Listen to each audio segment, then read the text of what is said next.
O.J. Simpson, live on Broadway. Don't cry for me, Rosa Lopez. The most luridly controversial story of the century. Set to the music of Rodgers and Hammerstein, Jerry Herman, Stephen Sondheim, and Andrew Lloyd Webber. Midnight on the way to Chicago. If your radio sounds funny in the morning, you're listening to Imus in the morning. I'm gonna wash them spots right out of my car. I'm gonna wash them spots right out of my car. O.J., the musical. Bloody droplets on my hat and gloves. Bloody droplets on my hat and gloves. Now ain't that too damn bad? Imus in the morning. Yeah. Sports Radio 66, WFAN. Aaron To you by A&P. Hey, Midland Park, the grand opening celebration for A&P's newest store at 136 Lake Avenue is going on right now. Come in and see how you can save more ways at A&P. I'm Heather Gersten for the Bell Atlantic 9X Mobile Fan Highway Patrol. Andy Rooney today is reacting to the O.J. Simpson media deluge. Andy? Okay, I surrender. I give up. I did it. I confess.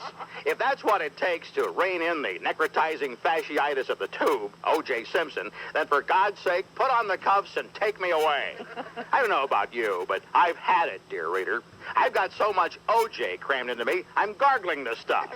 It's not that I don't care about Juice and those poor souls he julienned out there with that bone-handled knife, if in fact he did. Right.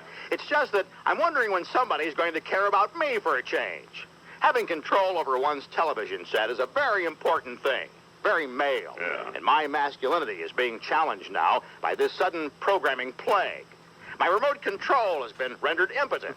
Everywhere I click, I hit the same freaking pool camera shot of Robert Shapiro's caterpillar eyebrows, or that mole roosting on Marcia Clark's upper lip, or the judge with too many names, sitting there looking slightly dazed and jotting down notations about who knows what. Yeah. Although 5 will get you 10, that if you could get a gander at her notepad, it would say cheeseburger, curly fries, onion rings, big gulp, taco tater, and key lime pie. And then there's that fellow who sits to the left of Prosecutor Clark with a 4-day growth of beard. Right. He adds a lot, doesn't he? Oh, yeah. Go sharpen my pencils, Junior. And of course, there's Mr. Shapiro's own minion, that old guy with a mustache, who looks like all he wants to do is go to the Black Forest and carve elf figures. And then there are the guest experts everywhere. Every channel has them. Yeah. From the guy who thinks he's Geronimo, Jerry Spence in the buckskin garb, Right. to Leslie Abramson of Menendez Brothers fame, who looks like the main thing she aspires to do is to strut her stuff on top of the bar at the Kit Kat Club. Where do you suppose she gets that hair done? At the Kansas City Severe Storm Center? She could book bees into that thing. Yeah. Here's a courtroom hint, honey.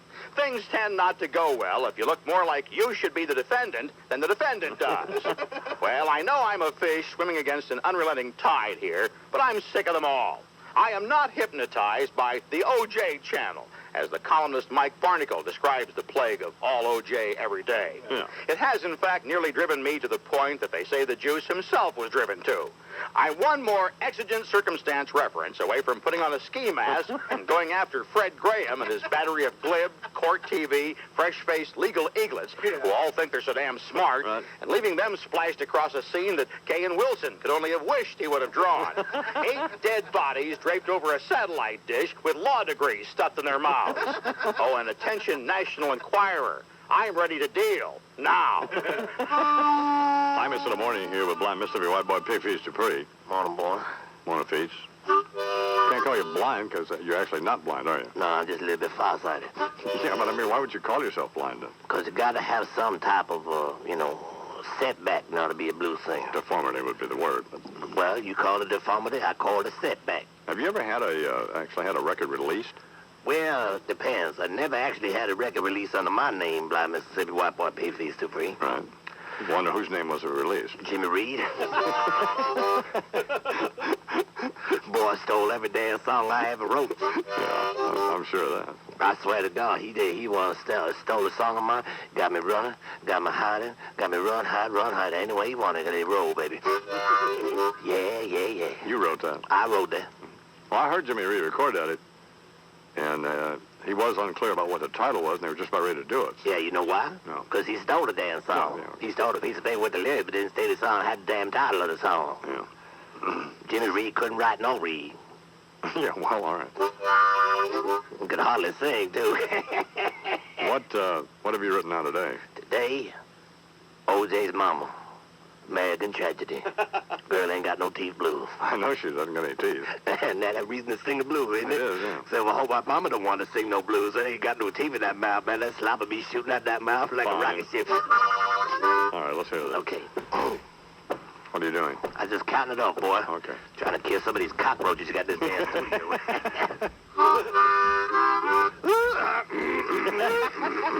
Pity poor OJ, can't seem to find himself no damn relief. Cut off a piece of trouble from the moment he took that knife right out the sheath. Shut up. But I feel worse about his mama, 'cause the girl ain't hardly got herself any teeth. There she was on TV, talking to my baby kind of chung, saying OJ is such a good boy, not the type of kid that should be hung. But every time Mama Simpson opened her mouth, all anybody ever seen was tongue. She missing her bicuspids and an incisor or two. Girl ain't seen no molars since 1952. Ain't got no malocclusion, no overbite or pyorrhea, no inlays made of porcelain. Ain't nobody but us comes down here. Now OJ need a jury for his case to deliberate. But Mama needs some choppers for her lunch to masticate. So Master Simpson wants a birdie. Bite your mama an upper lower plate. Who wrote this? Calvin Trillin? Jesus. Come on, Mama, floss that one you got. That'll be fine. I only got one, but take care of that bad boy. I'm Mississippi White Boy Pig Feast Dupree here on the IMC Morning Program. Look like a street sign. What's the name of this? You got me doing what you want me. Oh, yeah. I got my baby, what you want to let go? No, baby, what you want me to do? 59-1211.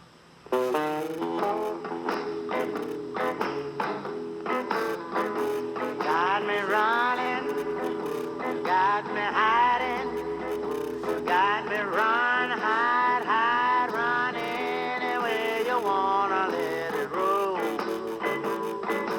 Yeah. Imus in the morning. I don't care if it rains or freezes, as long as I got my plastic Jesus riding on the dashboard of my car. I can go 100 miles an hour, as long as I got the almighty power stuck up there by my pair of fuzzy dials. Hallelujah. Hallelujah. Hallelujah. Can we get an amen? Amen. Amen. Amen. Hi, friends. It's the Right Reverend Dr. Billy Saul Hargis. Praise Jesus, God's other son. Aiming the message today at new members of the flock. Folks already conversing with some aspects of the righteous path, being from Little Rock and Tulsa and Wichita and Fargo and Bakersfield and all the rest of them places where children of God know what a farmer's tan is. And that a plumber's crack ain't a clever riposte out of some loser who's down on all fours snaking out your septic lateral. My ministry, however, offers some unique opportunities for further sharing your faith that y'all might not be familiar with. Basically, I bring you the word, you bring me the way. I'm asking you to rid yourself of the root of all evil, friends. Yes, sir, stack that heathen you-know-what up and cast it onto me. Do not be sending the fruit of your labors off to Jimmy Swaggart or Jim Baker or Brother Oral and his kid. Send it to Dr. Billy Saul Hargison. You ain't going to get to hold my breath till I turn blue. Jerusalem timeshare, limited partner, dancing dozen water slide jive. Dearly beloved, funk that. You ain't going to get no Brother Swaggart deal neither. Watching some short stay Sally riding him side saddle in a Bayou flop house while he monkey spanks his one-eyed idol harder than Bill Clinton hammering his lecture for that goofball hallucinating Hank, the doctor who's a minded blank. Jim Baker ain't going to be trying to buy your child's underwear with it either. And Oral ain't going to wind up with an attitude sitting on top of a condom vendor or an ATM machine, refusing to come down, praise God. No, sir. You send me your tithes, offerings, and love pledges, friend, and you know what I'm going to do with it? Spend it. It's all in my book, God's Other Son. Soon to be available in paperback with an attractive holy poster pullout of Dr. Hargis, by the way. So let's close her out with a simple statement of fiscal philosophy, all right, friends? Oral once said if you didn't send him money, he'd die. And I say, friends, if you don't send me money, you'll die. Tell the truth now. Avoid a plague of trouble and unnecessary strife. My message is light and simple. Your money or your life. Can I get an amen now?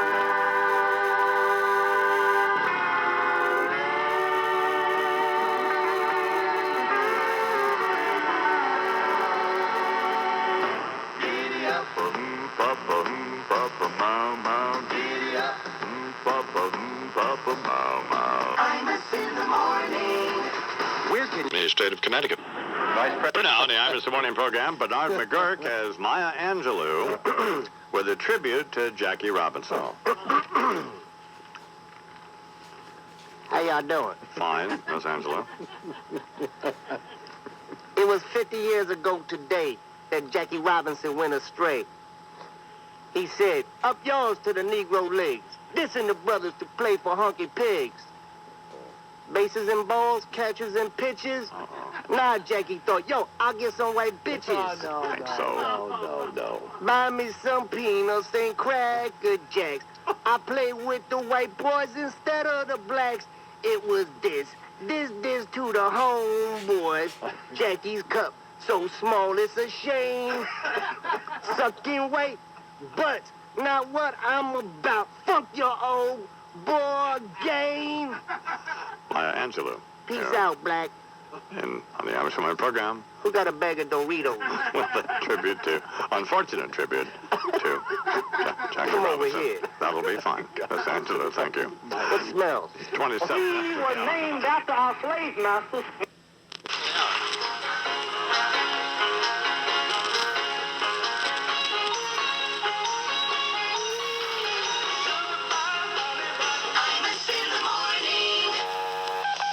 Little live in Boston. This is Billy Bob Thornton. I reckon you all know what I'm doing up here in Boston. Well, first of all, I likes fish. And I reckon fish plays a pretty big part in Boston life. Even got one named after the town, Boston Scrod. Took me a while to figure that Scrod was a fish. Not a fancy way of saying you had sex with a woman. Not only did these Boston fellers eat a lot of fish, some of them drinks like fish, too. Got bumper stickers on their cars that say, I break for fish. That's why I likes Boston. You can drink like a fish, get scrod by a woman, then run over a bunch of fish in your car. And everybody will think you're just a U.S. senator. Well, I reckon the other reason I'm up here is because I likes books. Picture books is my favorites, because ain't too many words in them. There's a fella up here with his brother got this picture book. Not too many words in it. And what ones there is mostly cuss words. But what I can't figure is why all these people is lining up to get it. Because it's just a book with a lot of pictures of rocks. Some people call it a stunning photographic essay on the timelessness of the American Southwest. I call it a book with a lot of pictures of rocks. I wonder if all these Boston fellers lining up for a book like that has anything to do with the fact that they drink so much. Or maybe they're just not all that smart. Because up here in Boston, you can be right stupid and still get along pretty well. Even have your own newspaper column. You can be an idiot and have a column there. You can be so dumb you can make a rock book with your brother and still get on the bestseller list with it. You can even be stupid enough to have a brother what gets scrawled with the 14-year-old babysitter and still think you got a chance at being governor. Let's see. What was we talking about? Six City, yeah. Restless people from the Six City burnt their homes down to make the sky look pretty. What can I do?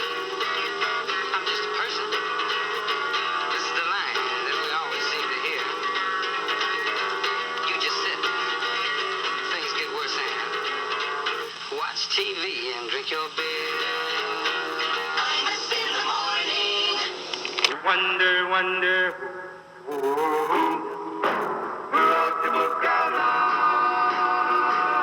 Imus in the morning. These days. Come on, we got exercise, you guys. Suck in that tummy. Suck it in. Suck that tummy. Come on. For your feet. Take you home with me. Put you in my house. Boom, boom, boom, boom. Imus in the morning. What's the real 57, CBS Radio. All rights reserved. Imus in the Morning is a presentation of WFAN and Westwood One Entertainment. That is all. This concludes the entertainment and revenue-generating portion of your broadcast day. We now return you to the rest of your local programming schedule, an indecipherable embarrassment of broadcasting incompetence that compelled the station to subscribe to the Imus in the Morning program in the first place. The entertainment and revenue-generating portion of the broadcast day, the Imus in the Morning program, will resume Monday morning. Check your local listings for time and schedule.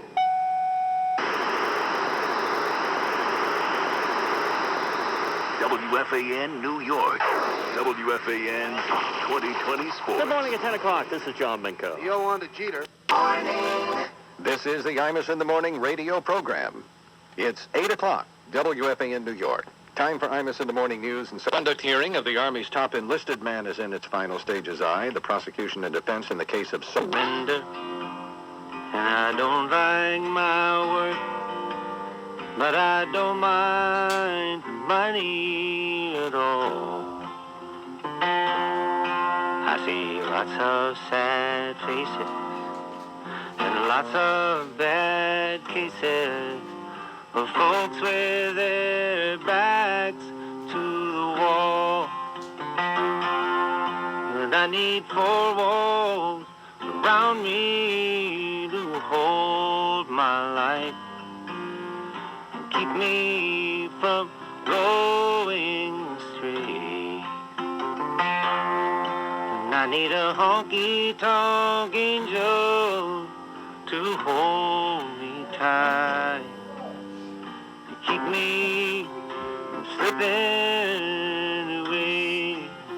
Imus in the morning.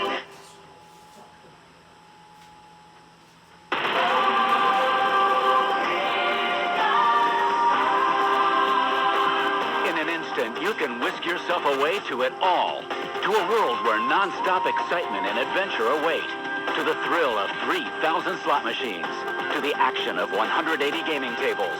To the exhilaration of high-stakes bingo. To Mohegan Sun, a world where fine food and sensational service are just the beginning of your extraordinary experience. 2 minutes off the interstate, light years from any place you've ever been. Mohegan Sun. It's giving excitement. Mohegan Sun.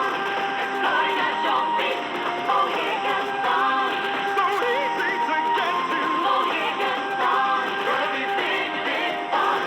Come find your place in the sun.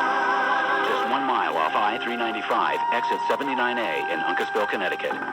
if there's any... 9X Mobile Fan Highway Patrol. And now, Imus in the Morning 2020 Sports. With Mark Breen. The 2-1 pitch, line drive, right field over toward the line goes Husky, reaching out, can't get it, it's by him and rolling back to the corner. Caminiti scores, Vaughn scores, here comes Cianfrocco around third, he'll score. Petey Smith gets revenge. Good morning, Mike Breen with sports. This sportscast sponsored by DirecTV, satellite TV at its best. Gary Cohen the call, WFAN New York. Once upon a time, Pete Smith pitched for the Mets. But that was then, and this is now. Smith, now a member of the Padres, not only earned the win, 3-2 victory over the Mets at Shea, he had a bases-clearing triple. Mets pitcher Brian Bohannon was aghast at what happened. We felt like we could go out there and do a little damage against Pete Smith, and What we happened? pretty much just shoved it up our butts tonight. An appropriate phrase. Yeah, certainly. But you get the picture. Well, I suppose. who was there? Brian Bohannon of the New York Mets. Edna Luima. Who could be a cop over in the seventh hand, I guess. Also from baseball, Dodgers in first beat the Phillies thanks to 2 home runs from Steve Garvey. They now lead the Giants by 1 full game in the NL Garvey. West. As long as you're paying attention. Well. In the Reds' victory over the Braves yesterday in Atlanta, Reds outfielder Deion Sanders didn't play. Did have an active Sunday morning, though. 7 a.m. Mass at an Atlanta church. Dion preached to the congregation. If you haven't given your life totally to Christ, can you please stand up right now? So everybody in here is giving their life to Christ, and it's good. If you haven't given your life totally to Christ, I know we have some people down here. But what I'm telling you, man, is my brothers and sisters, if you haven't given your life totally to Christ, I may be one of the fastest men in the NFL. I may be one of the fastest men in Major League Baseball. But I couldn't run, brother. Better he's doing that than beating up a woman. I like it. Absolutely. Or smoking crack. I'm pretty inspired. I like him. Yeah, or cutting somebody, right? How do you think you like preachers? How do you think he did? Not very well. No. He's The man was. No, he's not very Dion said that God But- told him he could still be prime time. But I like him. God told him that. I'm sure he did. Still wear that jewelry. First athlete I ever met who brought a cell phone to practice. You don't mind if Mike does this for you, do you, man? I'm brought here for my insight, I no. think.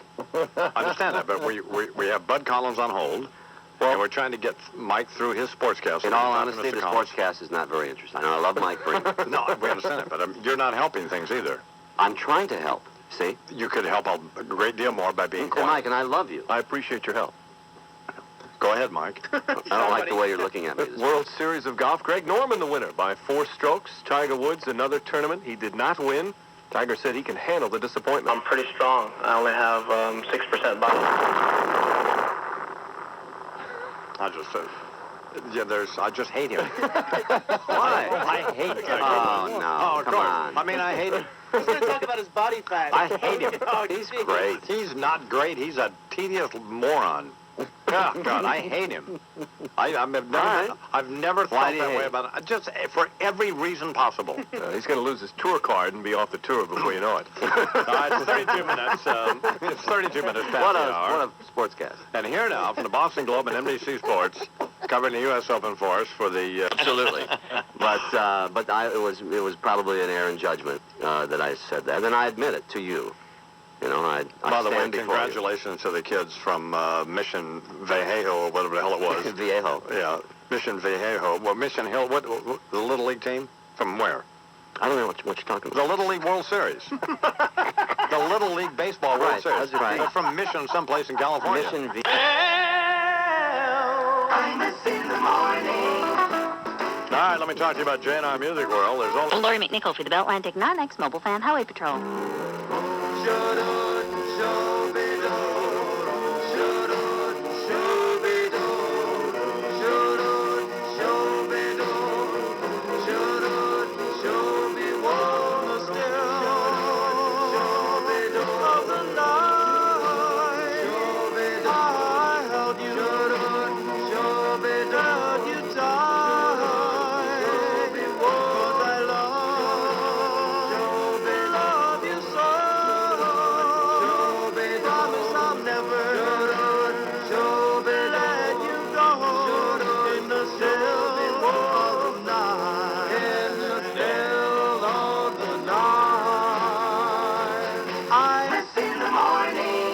Padres.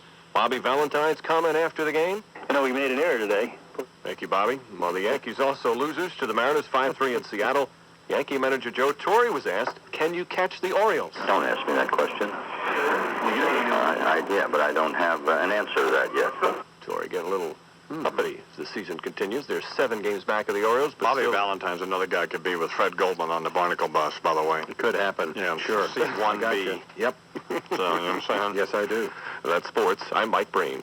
Teen angel, teen angel, teen angel. Imus in the morning.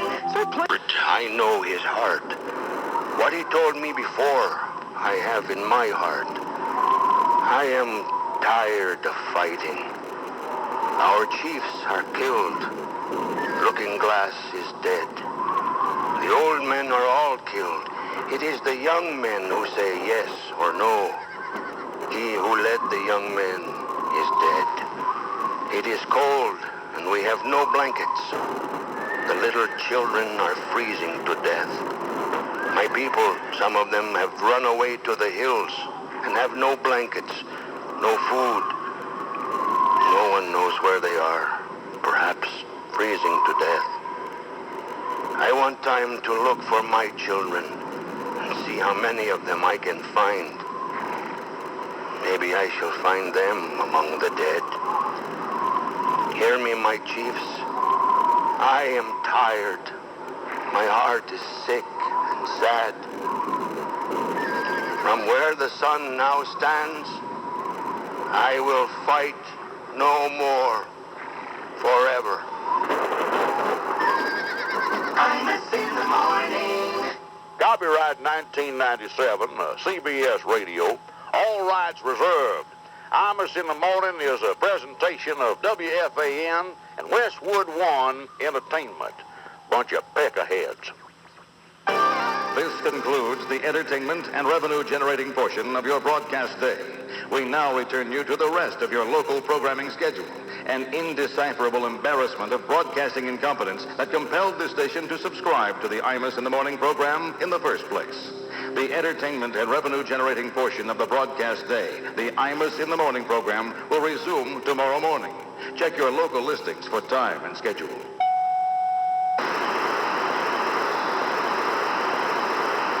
Sports scores and sports news, it's WFAN 2020 Sports. At the top of the hour, 20 past the hour, and 20 before the hour. That's 2020 Sports all day, every day on the Fan.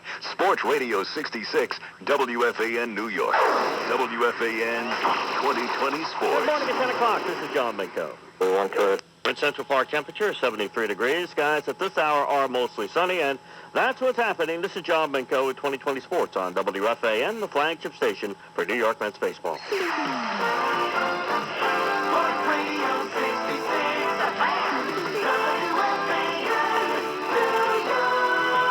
Well, good morning to you, and now you be at 10:04 even. Monday morning on the Fan, New York City. That's what I Russ Salzburg off today. Steve Summers here and you there. Joe Kramer on the other side of the glass.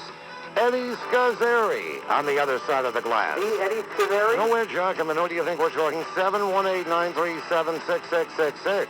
The legal, and we're choosing that too on your Fan, New York. All right, you are the New York Yankees. He was my mentor. My heart goes out to him. I know he's here in spirit. There's none other than the great Al Goldstein!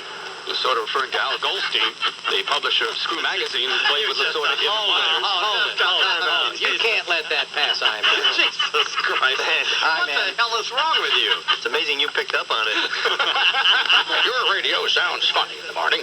You're listening to Imus in the Morning. Who said Ms. Willie, quote, graphically described an incident in November of 1993 in which President Clinton allegedly took Willie from the Oval Office to his private hideaway where he allegedly kissed and fondled her. Newsweek magazine is saying... You're not married anymore, are you? Hot damn. That's just uncalled for. Guess I could call you Free Willie now. Imus in the morning. Sports Radio 66, WFAN. Got a stubborn 6 to 10 pounds, you can't... New York City rock and roll's DJ, Scott Muni.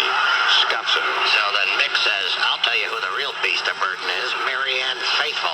Because let me tell you, mate, you see that thing naked, you won't be able to get the needle into your own arm quick enough. Scotzo. What? Oh, Scotzo here with some rock and roll trivia for you. Quick, what's 35 years old and refuses to go away? The Rolling Stones. The big news, Jagger and the boys gearing up for the Bridges to Babylon tour, which, if you ask me, should be renamed Avenues to Avarice. Watching the four of them in the Brooklyn Bridge, standing there like an illustration out of some geriatric oncology textbook, and I'm thinking Brian Jones was the lucky one. Interesting choice of location for the press conference, by the way. Not for the obvious tie-in with the name, but because they'll have an easier time selling the Brooklyn Bridge than tickets to this hideous event. Who the hell wants to watch a bunch of greedy old farts and spandex depends wheeze through satisfaction one more time? What's it gonna take for Mick to realize it's time to fade away when the tour bus has to be equipped with a wheelchair ramp? Tell me, Imus, just what makes a show business icon determined to drone on and on, way past his welcome, blind to his own tragic irrelevancy to the rest of the world? Eat me. Why the hell am I asking you? It's just so humiliating. The wiggle in the ass and the pouting of the lips started to get tiresome back when Mick was 30. Now that he's pushing 60, it's gone way beyond tedium into the realm of what's called painfully sad. I mean, he's at the point in his life now where when he starts twitching around on stage, it's not too easy to figure out if he's dancing or suffering from apoplexy.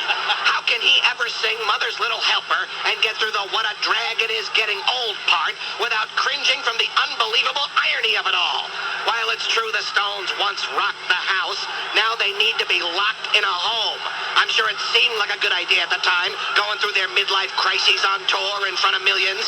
But just wait till Keith Richards discovers he's got to use his old syringes to give all the members of the band flu shots. I mean, who ever thought Keith Richards would ever live long enough to grow into his looks? Hey, man, what makes something that decrepit and unhealthy looking keep on going? Well, Why the hell am I asking you? Please allow me to introduce myself. I'm a man of wealth and taste. I've been around for a long, long year. Stole many a man's soul of faith. I was around when Jesus Christ had his moments of doubt and pain. Made damn sure the pilot washed his hands and sealed his face. Pleased to meet you. Hope you guessed my name. Imus in the morning. It's 4 in the morning. I must have shut 'em all down by the shape that I'm in. I lay my head on the wheel and the horn begins honking. The whole neighborhood knows that I'm home drunk again. If drinking don't kill me, her memory will. I can't hold out much longer the way that I feel. With the blood from my body, I could start my own still.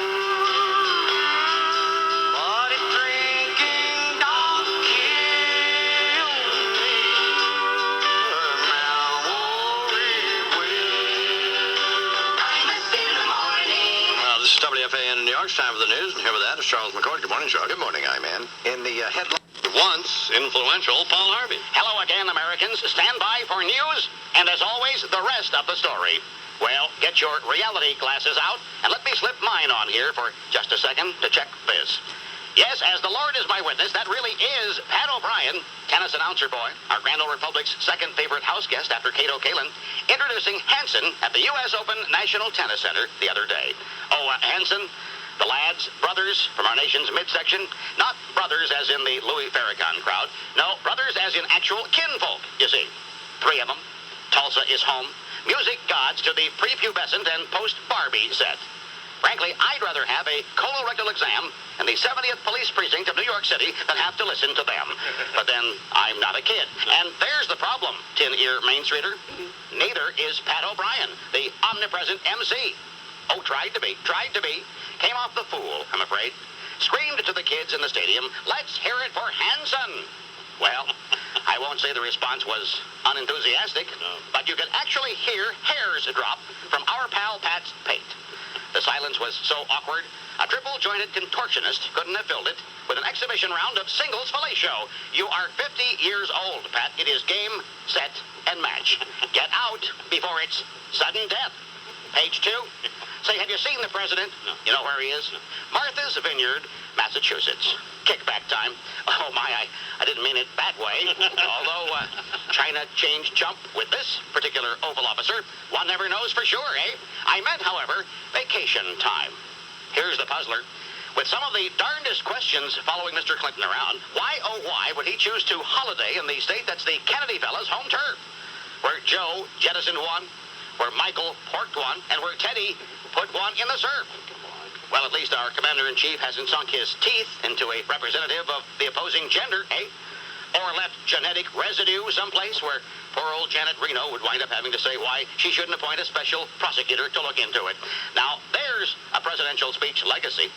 I didn't inhale, and sticks and stones might break my bones, but pecker tracks never harmed me. Page 3, Marv. Heard about his latest travail.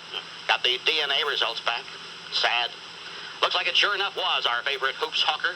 Now, mathematically, in our entire planetary populace, actuarial aficionado, works out there's only one other person out of 5.8 billion who could have chewed her up and hosed her down. And I'll bet the communications logs will show Bubba was at the office, making fundraising calls to Charlie Tree. Yes, covering the DNA with a DNC. Paul Harvey, good day. Pat O'Brien, CBS Sports is here, and he's hosting the tennis tournament for CBS Sports. I'm hosting the whole event. And introduce Hanson. At the end of the day, as we say in Hollywood. Ladies and gents, here's Hanselman. Yeah, I mean... Oh, I made a mistake. You've never made a mistake, right? No, I never doubled them. Moving your hair up like that might have been one mistake. Oh, I don't think I'd go there on the hair stuff, man. My hair sucks. Yeah. Really? My hair sucks. And your hair sucks. Your hair really sucks. You look like one of Alabama or something. If your radio license sucks in the morning, you're listening to Imus in the Morning. I'm so great, you can't believe it.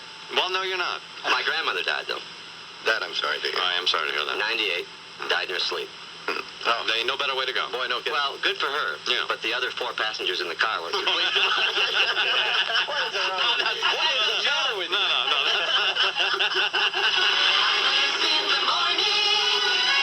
Cheap. Sports Radio 66, WFAN. Northland's the most wonderful entertainment attraction anywhere in the Tri-State area. You're going to love this place. Northland's a brand new attraction in Flemington, New Jersey. Northlands is an indoor scenic wonderland with the largest miniature railway on Earth. The Guinness Book of World Records certified Northlands as the largest model railway in the world, with 50,000 square feet of exhibits and 50,000 feet of train tracks, with over 100 trains in operation. Put a smile on any kid's face. Northlands also has a 94-room dollhouse mansion, a doll museum with over 100 dolls, an art gallery, and a 250-seat theater with a 2,000-theater pipe organ. Northland's truly magnificent. Just north of the Flemington traffic circle on Route 202, open 7 days a week. You can call Northlands at area code 908 and then 782-4022. 782-4022. Northlands, got to see this. It's unbelievable. I've seen photographs of it. It's beyond my ability to describe. Anyway, it's unreal. Yeah. For a few years now, you've heard about the people from Nokia and... Sports with Mark Breen. Shocking news from the world of sportscasting. Good morning, Mike Breen with Sports. This sportscast sponsored by your local Toyota dealer. I love what you do for me, baby. Award-winning sportscaster Pat O'Brien is apparently leaving CBS Sports. Which awards has he won, by the way? Several. Name one. I can't remember right now. No, of course not. Too many. Yeah. According to published reports, the popular network host has landed a gig with the syndicated show Access Hollywood. The portly O'Brien would co-host with svelte and sexy Giselle Fernandez. The 4i TV veteran has been with CBS Sports for many years. O'Brien was swarmed by reporters yesterday, said he could not speak specifically about his new deal, but he did make one comment to reporters. The only thing a man can say at a time like this is, I am not really bald. That brought about giggles from the pool of reporters who are interviewing O'Brien. Yeah, sure. CBS reporter already has named O'Brien's future replacement in the sports department, Bob Barker, the former host of Price is Right, who's already under contract with the network. Here's Jim from Lincoln, Nebraska. Good morning, Jim. Is this Pat? No, it's not. Oh, I thought it was Pat O'Brien's show. No, you didn't. Jeez. Otherwise, I wouldn't have called. Yeah. How are you, Iron Man? I'm fine. What do you want? Nothing. Then get off of the phone. Go ahead, Mike. Day one of the 1997 U.S. Open. That's not nice. Well, you said he didn't want anything. What's the point of talking to him? Well, you're just joking. Give him another chance. Jamie, still there? Yeah. Okay, what did you want? Nothing. Just well, then, 2 more weeks for Pat O'Brien. Pardon me? 2 more weeks of Pat O'Brien with the U.S. Opens. 2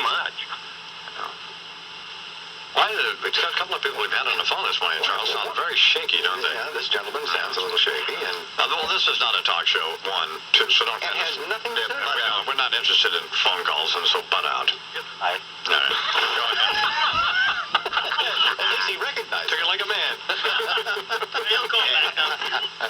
Day one of the 1997 U.S. Open Tennis Championships in New York yesterday had the typical first-round matches. Highlight came at night with the official opening of the Arthur Ashe Stadium, dedicated to the former tennis champ. Many former champions on hand, including Margaret Court, who remembered the first time Ashe came to New York City. And the mayor entertained him, and they entertained him with dinners, and they had a big time. And he was a grand-looking old Negro. Ashe, of course, went on to win many championships in and out of the sport.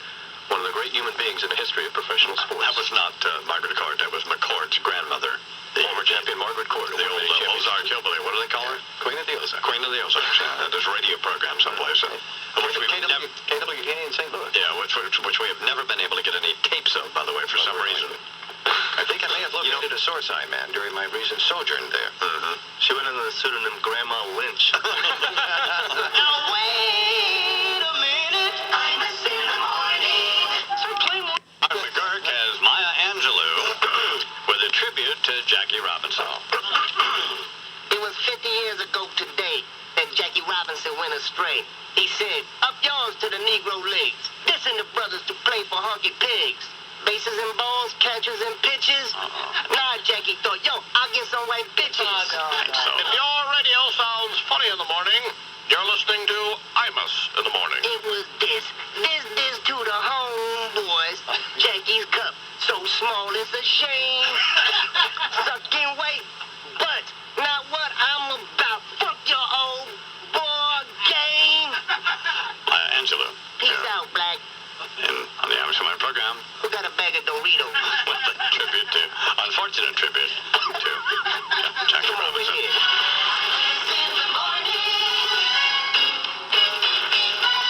Sports Radio 66, WFAN.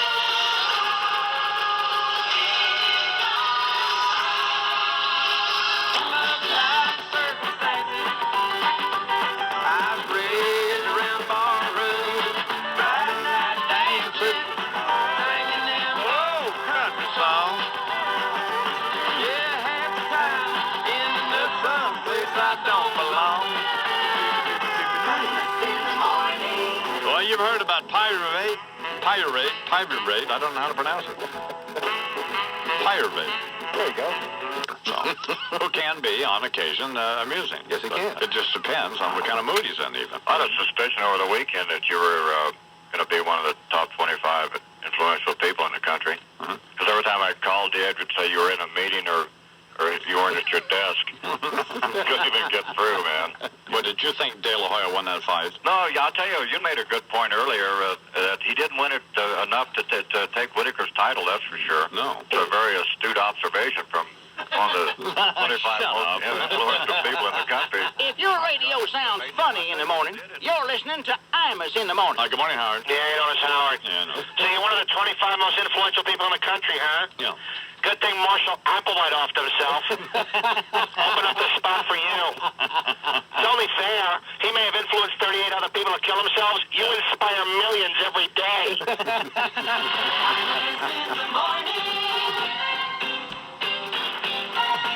Sports Radio 66, WFAN. This is the Imus in the Morning radio program.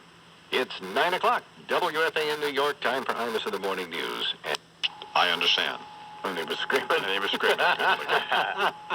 So. Well, we wish Mike joy, love, and laughter as he proceeds down this new path in life. But he proceeded down that path for about 10 minutes. It didn't last. And he veered off. Big time mood swing. And then he gets, and then Phil Mushnick, who's a local sports writer, wrote one of the bigger suck-up pieces I've ever seen written, except when Mr. Mushnick writes about me. You know, he should win a Pulitzer, this guy. Well, I like Phil. Anyway, he writes this piece about Francesa, that he's the sports authority in New York. He's the man. So, which he could go, which could be. Yeah, that's certainly a defensible position. Yes, it is. And that Then the rumor is that Francesa is looking to move into some management position or some advisory position or something with the New York Jets football team organization. Wow. Because he had characterized poor old Leon Hess about the way I characterized Judge Rothwax, and now he's backed off of that. His criticism of Leon Hess. I see, yeah. Much as I've sort of backed off my criticism of Judge Rothwax. Although I still think Judge Rothwax is a cranky old crybaby, which he is, but whatever. So that's where we are. Some inner turmoil. Yeah. For Moose Butt. For Moose Butt? It's unkind. I'm sorry y'all around the country can't hear Francesa. He does this talk show here in New York.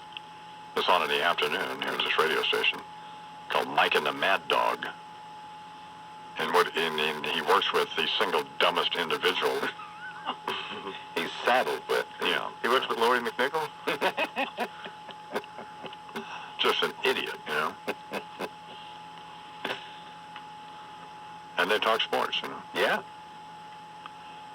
And Mad Dog, of course, screams about everything, and he just screams, period. I mean, he screams when he walks into the office. Yeah. Here, just could be one of the dumber, more annoying people ever. And personally a creep, you know. Anyway, it's time for the news. All right. Enough of that. Among the top stories, the air... Mike Francesa turned the Imus morning program about the NCAA tournament, which starts today. We're doing a show the other day in the afternoon, and we do it from this studio, and Don's assistant, Dana, who is just tremendously capable and very, very bright, comes in, and she is chaining a chair to the wall. And we said, what is going on? Well, Imus wants the chair chained to the wall so nobody sits in it. What's next? Well, what is there? Somebody takes your food every day? Your radio sounds funny in the morning. You're listening to Imus in the morning. You have a chair like that at home? No. Oh, yeah, I do have one similar to this. It has handles, though, so Deirdre can push them around.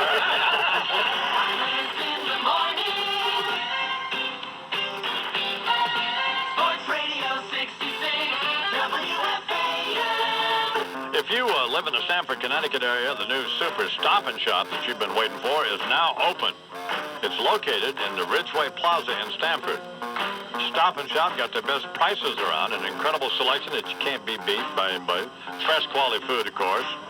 There's a People's Bank at Stop and Shop, a drugstore, a florist, a bakery, a deli with over 150 kinds of cheese, and an incredible variety of low prices in every department. Talking about the new Stop and Shop in Stamford, Connecticut. The kitchen table, a new food court section where you can pick up a meal, grab a seat, eat right there, take one home with you if you like. Your new Super Stop and Shop will be the first store to carry Expressions, a new line of greeting cards from Hallmark. They have everything you need, including Fred's Hot Stuff and Turquoise Buffalo Tortilla Chips and the best. It's a great company, and they're a great supermarket chain. And now they've got the new Super Stop and Shop in the Ridgeway Plaza in Stamford, Connecticut. So y'all go in and check it out. Now there is a way to transform your credit card. Las Vegas? I'm taking his place. Okay. What can I help you with? I was returning his phone call. I don't know why he called you. Do you have any idea? Do you know him? Yeah. Oh, you do? Yeah. Is he a friend of yours, or? Carlos Venga? Yeah. He's a supplier for us. Oh, okay. Because I didn't know whether I could relay this information to you, but that he was arrested early this morning. Oh. So. No, I was unaware of that. Yeah. So we were pretty shocked around here, but weren't aware of what was going on. But. So we're still trying to sort everything out, you know. Huh. Your dealings with him were okay, right? Yeah. Yeah. So he never propositioned you, right? No. Propositioned? Apparently he was propositioning some of our suppliers, you know. Or some of the people, you know. Some of the customers. Yeah. No, this was, we were doing a project with him, and I guess he had some questions regarding... So he never came on to you? No. Never told you he thought you were cute or anything? No. Do you mind if I tell you I think you're kind of cute? Who is this? You reached a radio station in New York City, unfortunately. So. Oh. So where are you now? What city are you in? In New York. Oh, you are? Yeah. No, well, you reached the Imus in the Morning program. I thought so. You did? Yeah. Well, that's what you got. So, Oh. So nothing's happened to Carlos. Oh, okay. Yeah, he made bond. Yeah, he made bail. All right. And Howard Stern rules. Yeah, but, and you are cute. It's 25 after the hour, and it's time for sports. And now, Imus in the Morning 2020 Sports with Mark Breen. Go, baby. Fly ball, left field, high and deep. Butler back, gone. Pirates win 4-3. Dodgers drop the nightcap. Good morning, Mike Breen with sports. This sportscast sponsored by DirecTV, satellite TV at its best, where you can get great movies like Lady Chatterley's Lover, a gripping story of a young buxom chambermaid hungry for love, lusting for a man she's been forbidden to have. Can she control her desires? Well, get DirecTV, and you'll find out. Dodgers lead in the West just a half game now. Their doubleheader split with the Pirates. And get a crew from Nobody Beats the Wiz to come out and figure out your access card. Yeah. Oh, God. Man, Dodgers are winning until the ninth when Todd Worrell gave up a home run. Worrell was asked if he was upset. Yeah, it wasn't the way I envisioned it. No, sir. The Dodgers lose a half game because the Giants beat the Mets 7-1. The Mets' struggles continues. They're 5.5 out of the wild card race. Todd Hundley knows that they can't give up. This is where you got to dig in and tighten the belt up and get going. Now, while Hundley tightens his belt, ever-expanding CBS sportscaster Pat O'Brien is loosening his, and the chubby TV veteran in the news apparently leaving CBS Sports next month to join the syndicated show Access Hollywood. The 67-year-old O'Brien will join Giselle Fernandez in that fast-paced, celebrity-driven show. Yeah. We look forward to that. O'Brien this week will be at the National Tennis Center for the U.S. Open for CBS's coverage of that event. Last night, they officially opened the Arthur Ashe Tennis Stadium. Our tennis reporter Ann Liguri has more on the festivities. It was a stirring ceremony. From the U.S. Open, I'm Ann Liguri. Thank you, Ann. We'll also cover the first day of the play and filed this report on the results. The first day at the new Arthur Ashe Stadium featured victories by veterans and newcomers alike. From the U.S. Open, I'm Ann Liguri. More updates later on and throughout the two-week period for the U.S. Open. From Ann Liguri. That's correct. That will be great. Our tennis reporter. Yeah. Deion Sanders has found religion. We told you yesterday of his preaching at an Atlanta church on Sunday. Deion recently explained his changing ways. We don't have that, Mike. Why don't we have that? Because I'm an idiot. Okay. Basically. Well, yeah. Would you like me to talk to you about what he said? Yeah. He said that he wants to become a better person. That's pretty much it. It's a funny cut. If you heard it, you'd be laughing. Maybe if you could stay off the phone out there or focus on your sportscast. I do admit I'm a little out of focus today. Well, then why don't we call Warner Wolf and have Warner fill in while you get back in focus? Well, from what I understand, he's a little more out of focus. Well, I think he's back Warner's having fine. those problems again. What problems? You know what I'm talking about. No, God said I'm going to have a fun. Which just seems idiotic. And they're playing stadiums. For example, in New York, they're going to play Giant Stadium, seats 80,000 people. And Lou tells me that they'll be able to sell it out. Yep. But they're going to have somebody like Smashing Pumpkins or somebody open for them. They haven't decided yet, right? Big bands. Big name bands. Big name bands are going to open for them. So by drawing from that, and then drawing from the Stones people who can still get there, then they'll sell it out. Because the Rolling Stones are all our age, and a couple of them are older than either Charles or me. So I'm going to go rock and roll. Start me up. You bet, baby. I mean, do you get it? No, I don't. I just think it's just, there comes a time. And it can't be a situation where they need the money. That can't be, but that's just can't be the case. No. Your audience demands it. But their last album, name one song off of their last album. Name one song. I can't. No. Name their last album. Can you, Lou? You want me to name it? Yeah. Voodoo Lounge, I think, was the last one. Voodoo Lounge was their last album? I think so. I don't think so. Wasn't it? No, that was a couple albums ago. No, I think it was. Oh, it was? It sucked, but it was the last album. Voodoo Lounge was their last album. I could be wrong, but I think it's Voodoo Lounge. from the 1994 tour. The Voodoo Lounge tour. Sell, and it sucked. But I think it's the last record. Well, we need to talk to Rob about this. He knows. Okay. But we just don't know. I mean, I don't know why we even have to know. We don't. No, we don't. No. Who cares? Ask them if they remember. Just idiotic. Right here now on the Imus the Morning program, legendary New York City rock and roll DJ Scott Muni. Scottson. So then Mick says, I'll tell you who the real beast of burden is, Marianne Faithful. Because let me tell you, mate, you see that thing naked, you won't be able to get the needle into your own arm quick enough. Scotzo. What? Oh, Scotzo here with some rock and roll trivia for you. Quick, what's 35 years old and refuses to go away? The Rolling Stones.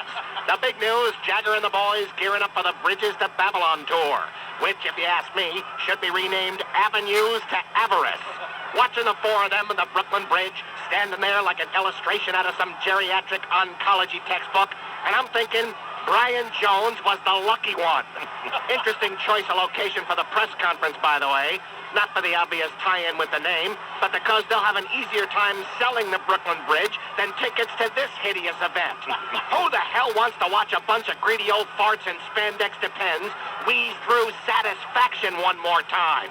What's it gonna take for Mick to realize it's time to fade away when the tour bus has to be equipped with a wheelchair ramp?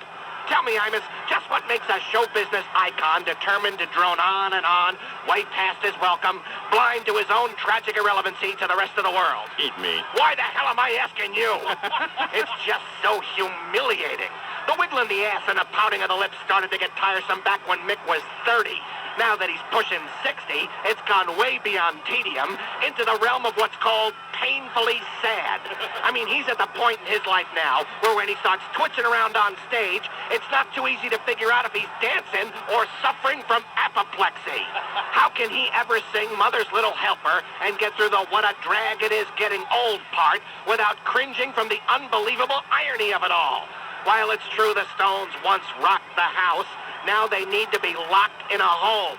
I'm sure it seemed like a good idea at the time, going through their midlife crises on tour in front of millions. But just wait till Keith Richards discovers he's got to use his old syringes to give all the members of the band flu shots. I mean, who ever thought Keith Richards would ever live long enough to grow into his looks? Hey, man, what makes something that decrepit and unhealthy looking keep on going? Well, Why the hell am I asking you? Elliot from Harvard. So it's not that they were the Beatles, you know. No. But someone did call them the greatest rock and roll band in the world, didn't they? Well, I didn't. No. Maybe Scotzo did. I don't know. I used to play their records. But it was only because Atlantic Powell, and let's not get into that. Why we played them, we just played them. Isn't that right, Bob? That's right. Yeah. Of course, that doesn't happen anymore. You probably still owe plays, don't you? Don't you, Bob? We're making up for them I'm now. sure you are, yeah. All right, Bob, don't ever call us again. Yeah, No, we won't. Get off the air. Embarrassing. Yeah, you're embarrassing. It's 9 minutes till the hour. It's Bob from I-93 in Concord, New Hampshire, a very fine affiliate there that features this program and then classic rock. And does very well, by the way. Stones. Yeah.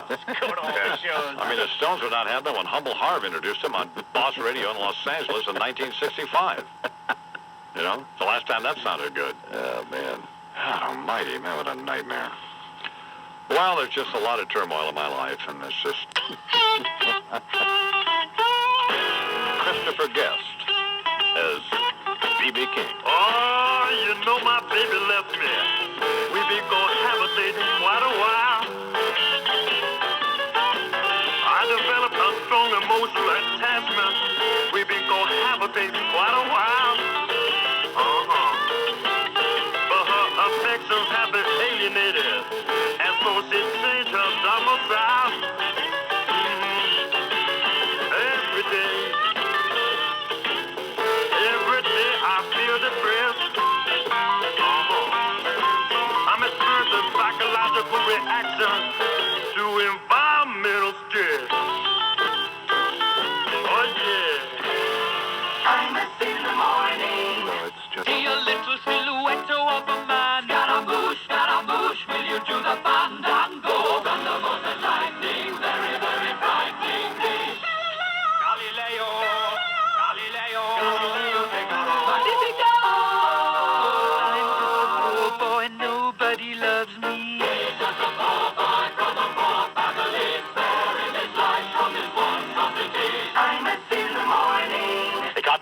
1997, CBS Radio, all rights reserved. Imus in the Morning is a presentation of WFAN and Westwood One Entertainment, and of course, the devil.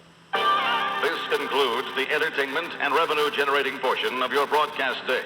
We now return you to the rest of your local programming schedule, an indecipherable embarrassment of broadcasting incompetence that compelled this station to subscribe to the Imus in the Morning program in the first place. The entertainment and revenue-generating portion of the broadcast day, the Imus in the Morning program, will resume tomorrow morning. Check your local listings for time and schedule.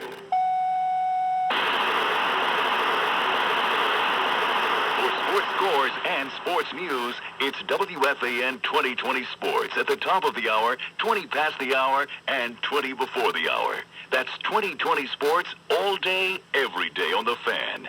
Sports Radio 66, WFAN New York. WFAN 2020 Sports. Exactly 10 o'clock. Good morning. This is Mike Breen.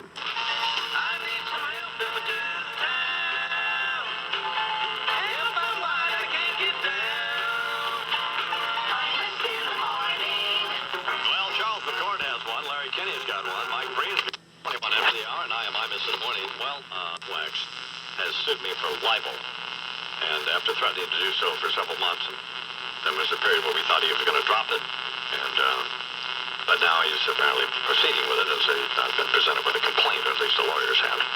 And the judge is also, we've learned, suing the city of New York for $250,000, claiming that he fell down up in an area at 106th and West End Avenue in Manhattan on October 14th, 1996. And which is not quite a year ago. And in my estimation, this lawsuit against me is without basis, simply because he's a public figure, and I didn't libel him. I made fun of him, and I was angry, and it's not a unique event on this program. Right. So, and the judge, I think, ought to lighten up. But apparently he hasn't, and he has a right to feel it as he feels so, certainly. So, I already apologized to the judge, by the way, for losing my temper. He's not accepting that, so it's going to be a sore head about it, which is fine. I'm a crybaby. So we got to wonder that this sounds like a fairly litigious fellow, and you would think that, and by the way, he's an outstanding judge. He's not some jerk judge fellow. So you wonder what happened here, and he wrote actually a fairly good book about the judicial system, which I told him I thought his book sucked, but I was angry when I told him that. At any rate, you wouldn't think that the judge would be clogging up the legal system with frivolous lawsuits like this one against me. And, while this may not be a frivolous lawsuit, against this construction company and the city. So we sent Bernard up to the area where the judge fell down to see if we could discover, well, to see first of all, what the attraction was in that area, why the judge was up there. Maybe he lives there. Yeah. So here's Bernard now. Bernard, I guess you're there, right? I can hear you, Chief. Okay. I'm on site, on location. Okay. 107th and West End Avenue, between West End and Broadway. Right. We are here, and we're going to investigate this. We're going to find out whether or not the judge was pushed, whether he fell down, or whether he was running from somebody when he did fall down. As a matter of fact... I don't think we need to speculate on whether he was running from somebody or not. Excuse me. Yeah. I'm trying to do a report. As a matter of fact, we have lined up in the park. We have an NBC executive who actually lives in the neighborhood, and he's waiting for us. I think we have a shot of him. Yeah. We're going to interview him in a little while. A guy asleep on a park bench, yeah. One of the factors is that it is sort of a dangerous neighborhood, even though Mayor Giuliani has been in office for a few years. Yeah. The police actually came by and told me to be careful, and in order to protect myself, they gave me this. So I think we'll be okay. But this is not amusing. We're going to go to the site exactly where the judge fell down. As a matter of fact, I have a chalk. We're going to put the outline on the floor, and we're going to investigate the whole thing. We're going to see if there are any titty bars or dungeons in there. No. In this neighborhood. Well, fine. Resulted in the unfortunate incident. There's always a possibility, Bernard, that the judge lives in that neighborhood. That could be. Okay. Why does he live in this neighborhood? Live here as opposed to just visit the hood. I don't know.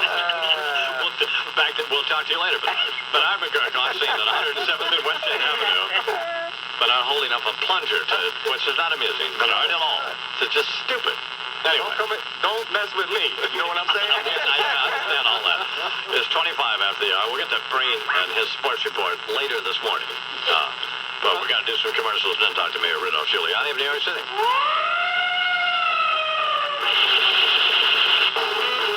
On July the 2nd, 1953, I was serving time for armed robbery. At 4 o'clock in the morning, I was sleeping in my cell. I heard a whistle blow, then I heard somebody yell.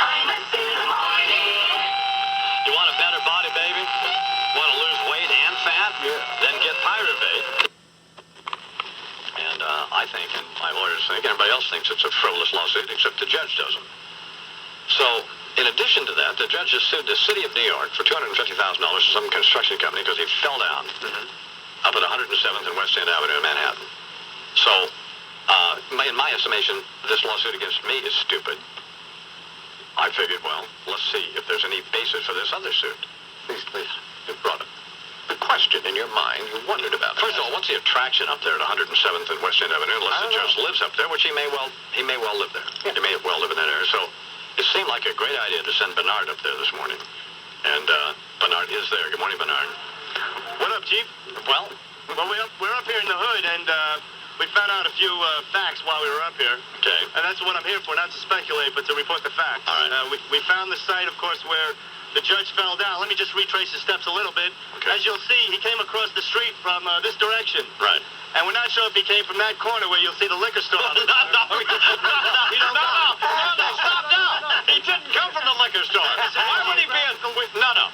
Go ahead. A geographical designation. He could have come from the liquor store. He could have come from this coffee lounge here at Strauss Park. More likely. Let's just say the coffee lounge is a front for some illicit activities, but we're not sure. We have interviewed some people here. Yeah. And we did. Before we get to that, we found the spot exactly where the judge tripped. Yeah. And here it is. No, Bernard. No. This is just not what we had in mind. We're going to talk to Jimmy. Yo, come here, Jimmy. So, Jimmy, have you ever tripped and stumbled in the park? No, I've stumbled other places, though. What's your name? Jimmy Bird. How you doing, Jimmy? You know the I-Man? Sure do. You going out to the open today? No, tomorrow. Okay, so have you ever seen have you ever seen a man in robes trip and fall on his face in the park? No, not that I can remember. And I don't mean Vinny the Chin, by the way. No, anybody didn't fall down over here. Have you ever tripped and stumbled in the park? Not here. Well, what do you know about this park and the danger of it? Have you seen you never saw anybody fall and trip in the park? No, but it was reconstructed about 2 years ago, and it was fenced off all around from the curb back to where the construction was being done. But there were signs that warned you that... Yeah. The only exposed piece was a large metal plate that was out in the middle of the street up the block there. So Jimmy here had good enough judgment not to fall here, but apparently the judge did not. Is that what you're saying, Jimmy? That's right. That's not what he's saying, Bernard, at all. Jimmy, are you related to the I-Man at all? No. It looks like a cross between Fred and Mr. Imus. Oh, Jimmy, thanks a lot, buddy. We have Gregory over here. Bernard. Man, what's up? Bernard. Hold up. Bernard. We got Greg, what's up, man? Bernard, can you hear me? Yes, but Gregory here has an intimate relationship with the judge. How do you know the judge? A relationship. How do you know the judge? I met the judge before. I don't have... How do you know him? I met him before. The judge sentenced Gregory. That's how we know. We'll get back to you, Bernard. Line on the radio that Bernard drew, but he drew a chalk outline of the judge falling down there, complete with robes, and unfortunately... Yeah. But we just don't need to go into it. No, we don't. We really don't. It was just an amusing chalk outline. An amusing chalk outline of the judge flat on his face. Yeah. With the liquor bottle by the side of it. That's what he drew.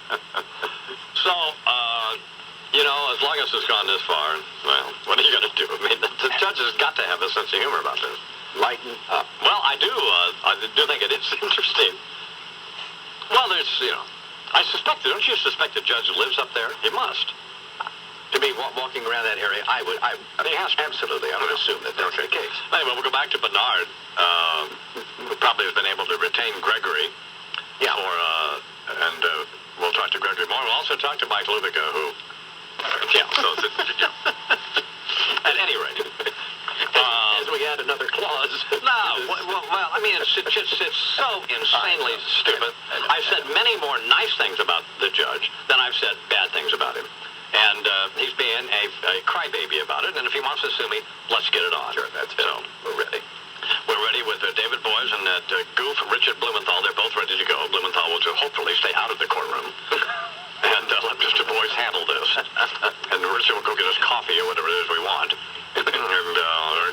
with some Powerade and just butt out. It will not be among those who you intend when you say we'll see you in court. No.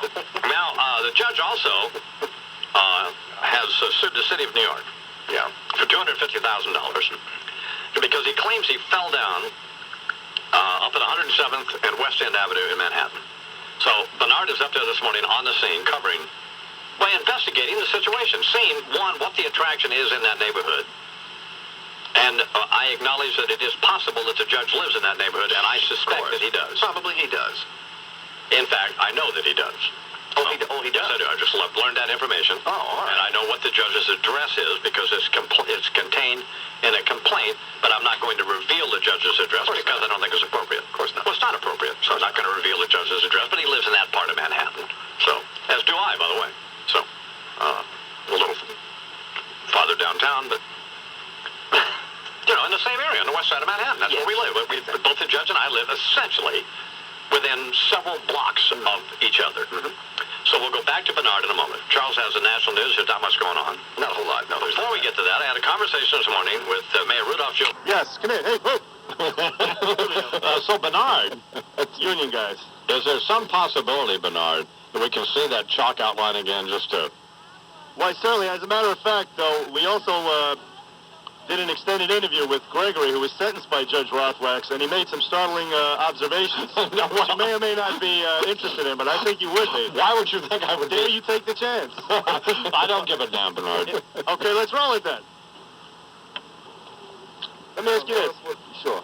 Have you ever been intoxicated in the park? No, I haven't. He's been intoxicated in the park and has not fallen down. So apparently... I haven't been intoxicated and never fell down. That's what I'm saying. This is correct. So another frivolous lawsuit, speculation here by Gregory. And Gregory, we thank you very much, man. Here you go, money. Hey, Greg. Yo, let me get my shades back. Thanks a lot, money. Peace out, yo. All right, back to you just from the citizenry here at the Upper West Side. Bernard, before we get to John, the caretaker of the park, who's standing by, I would like to show you again the chalk outline. Okay. The chalk outline of the judge with one of those cartoon things that has like a that reads "Imus sucks," and there's a whiskey bottle there that Bernard has drawn on the sidewalk, which is totally unrepresentative of what happened with my friend Judge Rothwax. But go ahead. Swallow your bagel, Mr. Imus. We have John. We have John, the caretaker of the park here. John, how are you? Pretty good. So you know this park, and you know the pitfalls and whatnot of the park. Do you think it was dangerous for pedestrians to cross the park when it was under construction? I was through here every day, many times a day. I never had any problems. I've never heard of anybody else having a problem. John, I noticed, let me see your hand. I noticed you're wearing rubber gloves. What's the point of that? Well, it's just, I weed, pulling up weeds and cleaning up garbage, and there were rumors that Andrew Cunanan was up in this neighborhood. Is that true? Not that I know of. Now, let me ask you this. What is the attraction of this neighborhood? Are there dungeons or titty bars? Or what is No, it's a very quiet place. A lot of mothers and children and nannies, and now with this park, it's... very happy to hear that. For people to sit and read and eat. So, no, you're saying that the judge should have had better discretion when he crossed the park, and there's no reason for him to have tripped and fell on his mush like he did. Not. Absolutely not. There you have it. There you have it, Mr. Imus. Well, no, we don't have anything for that. Virginia here is a long-time resident. Virginia, how you doing? I'm doing okay. You work up at Columbia University, do you? No, I used to be in the Bronx Lebanon Hospital. Well, you had a drug problem? I used to. Did you know the I-Man? What? Did you know the I-Man? What? Have you ever peed in the phone booth? What? What happened? Now, let me ask you this. Have you ever tripped and fell in the park here? Well, yes, so many times in the Bronx where I used to drive, and I used to drink a lot. I used to get cocaine and all that kind of stuff. Did you ever see the judge when you were getting this stuff? No, I see the judge when they take away my kids. And that's the way I see my judge. Only one time or two times in a year. The judge took away your kids? Yeah, they say I don't responsible enough to get together my life together. Gee, I can't understand that. I'm enough. I'm old enough, 35 years old, to be with my kids, to be in a better place, to not be in that place that I don't belong in there. What happened? I won't be going to play some. Are you going out to the Open today? Are you going out to the Open today? The what? He's 18 now for the The breeze. You know the breeze Live down on here, 107 West End Avenue. You know Whiskey River, take my mind. Don't let her memory torture me. Whiskey River, don't run right. All I got, take care of me. Imus in the morning.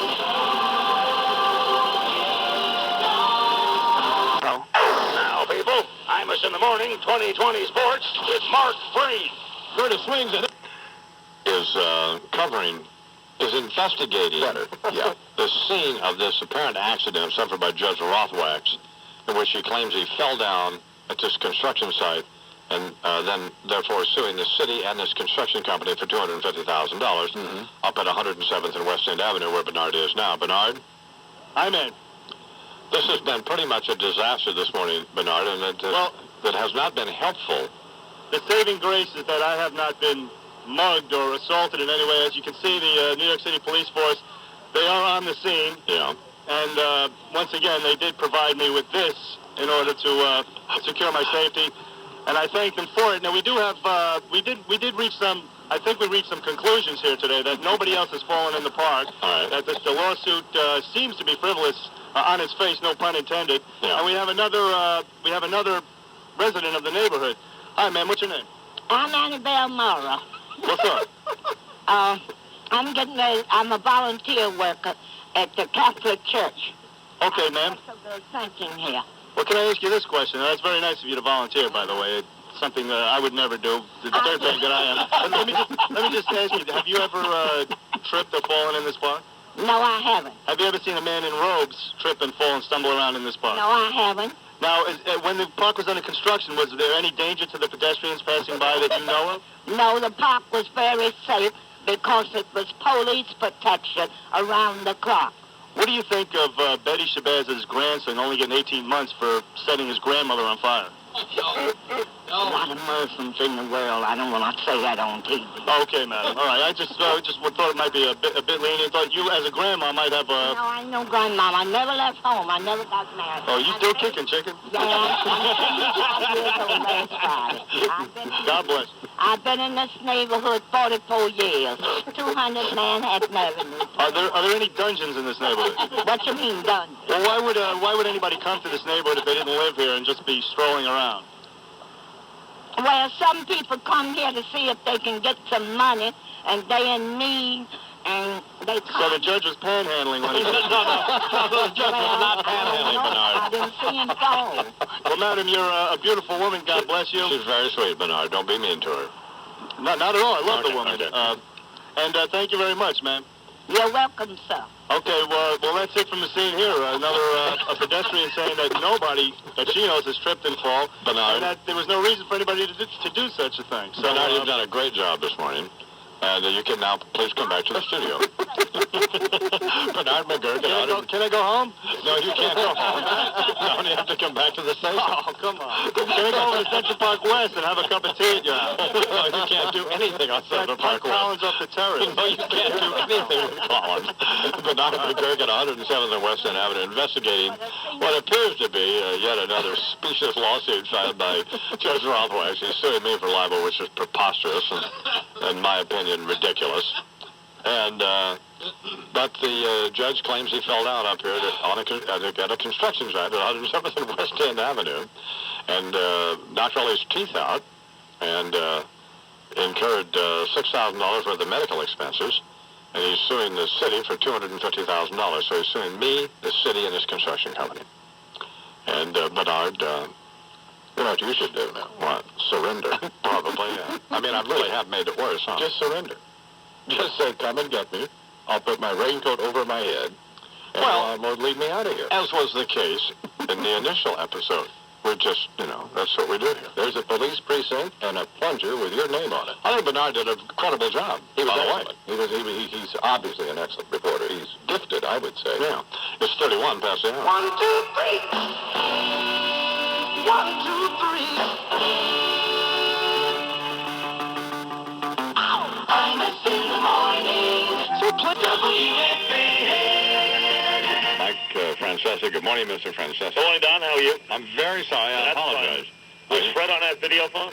Yeah, yes, he was. Oh, my God. The last time I saw a tape like that, like someone on that kind of video, there was a ransom note involved. If your radio sounds funny in the morning, you're listening to Imus in the morning. I put him on MSNBC. You know what I like about that program? No. Like, you and Chuck sitting there, and, you see you two sitting there, two old bastards just sitting there, kind of trying to eat your breakfast.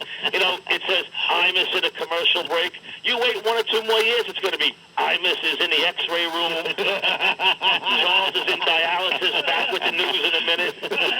You guys got the next big person on that show is going to be a full-time nurse, Imus in the morning on the Fan, Voice Radio 66, WFAN. WFAN 2020 Sports. Good afternoon at 1 o'clock. This is John Mincoat.